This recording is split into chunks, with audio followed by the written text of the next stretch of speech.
Hola, comenzamos con la unidad 1, la ciencia y la medida, de la materia de física y química de tercero de ESO. En primer lugar, vamos a tratar de definir qué es la ciencia. De acuerdo con nuestro libro de texto, la ciencia es la actividad que se ocupa de resolver problemas mediante la observación y la lógica. Pero podemos encontrar otras muchas definiciones para ciencia. Por ejemplo, vamos a ver lo que nos dice la Wikipedia. Según la Wikipedia, la ciencia es un sistema ordenado de conocimientos estructurados que estudia, investiga e interpreta los fenómenos naturales, sociales y artificiales. Podéis consultar el resto del artículo porque es bastante interesante. Por tanto, la ciencia es un conjunto de conocimientos y se ocupa de resolver problemas. Claro, como los problemas pueden ser tan variados, vamos a tener que diferenciar la ciencia en distintas ramas especializadas, como por ejemplo pueden ser las ciencias naturales, las ciencias sociales, las matemáticas. A nosotros en nuestra materia nos interesa especialmente definir qué es la física y qué es la química.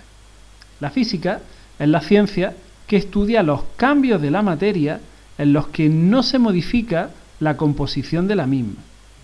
Sin embargo, la química va a ser la ciencia que estudia la estructura y las transformaciones, los cambios de la materia, en los que sí se modifica su composición.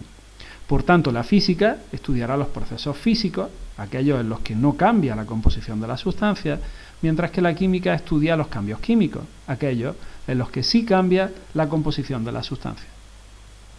Por otra parte, al hablar de ciencia, es imprescindible hablar del método científico. ¿Por qué? Pues según nuestro libro, porque el método científico es el procedimiento que siguen las personas de ciencia para estudiar problemas y llegar a conclusiones ciertas.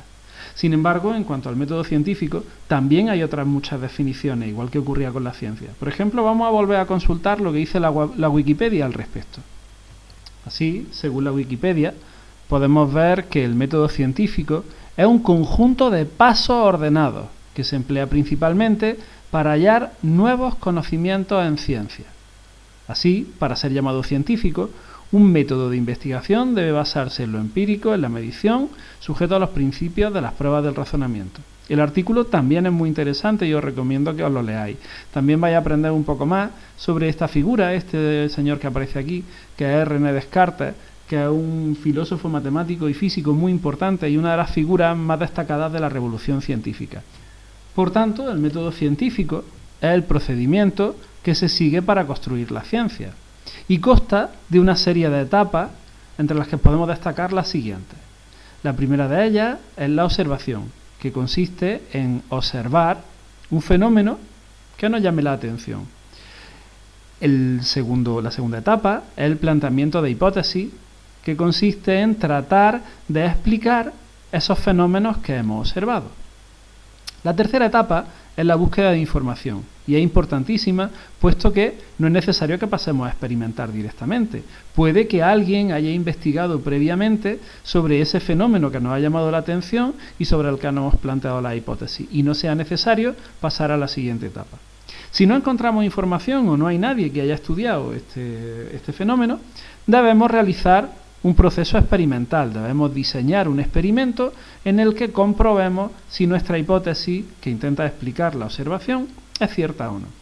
Una vez que realicemos el experimento, tendremos una serie de resultados que tenemos que analizar.